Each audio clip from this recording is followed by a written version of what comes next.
Any type of work is key. All engines know that.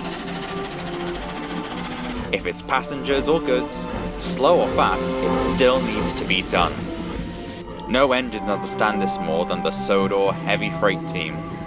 Henry, Hero, Neville, Murdoch and Peter all work tirelessly every day to make sure all the heavy trains get to their destination.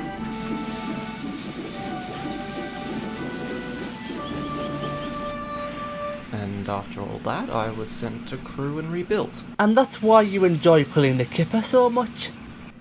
In a way, yes. This train has made me who I am today. And that's why you're so defensive over it. I can see why you hated me for a bit after I ripped the train in two. Neville? Yes, hello. I have someone to see you too. Mr. Melvin stepped down from Neville and walked over to the two heavy goods engines. Good evening, sir. What brings you here, sir, at this hour? Well, Murdoch, it actually involves your train. A last-minute shipment came in about a half an hour ago, so we need to add it to, your train. Oh, is that it? I should be able to handle that, sir. Well, not exactly. I had my people run the numbers, and it turns out that, your train will be too heavy for you alone to go overboard this hill.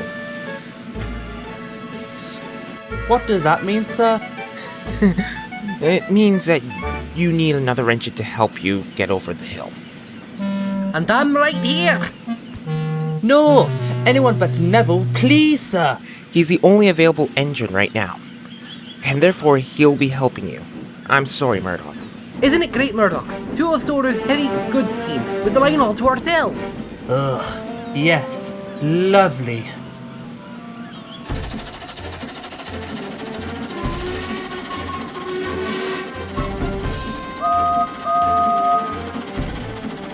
Isn't this great, Murdoch?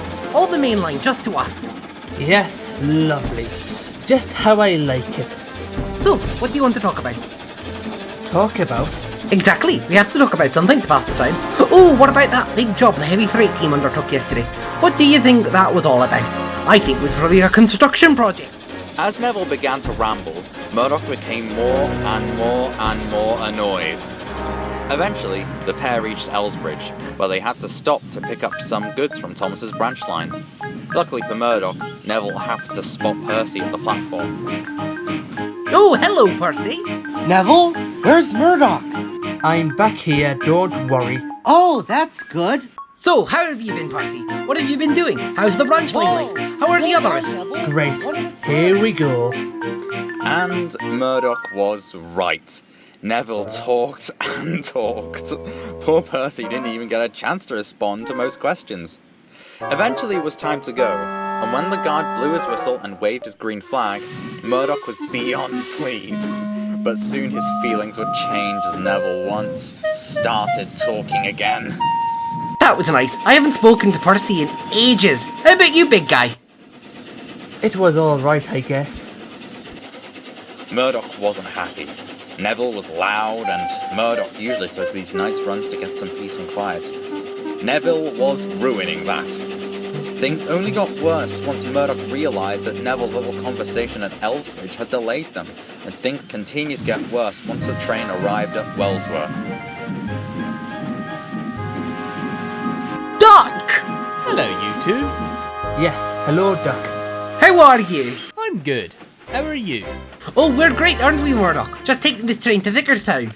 We've been making good time, and the run has been great so far, hasn't it, Murdoch? Yes, but... Oh, what are you doing here, Duck? Neville. Are you picking up goods for your line? Neville. We need to go. Murdoch pushed Neville and started the train into motion.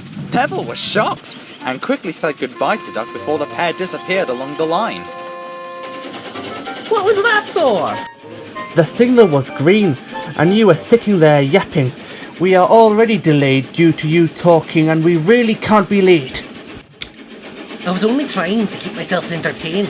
The night was so boring. Maybe boring to you is what I like. The two engines quickly stopped talking after that. They climbed the hill together and started to travel down the other side. That's when Neville saw it. Murdoch? But Murdoch paid Neville no attention. Murdoch! Murdoch! Murdoch! What? Stop! But it was too late.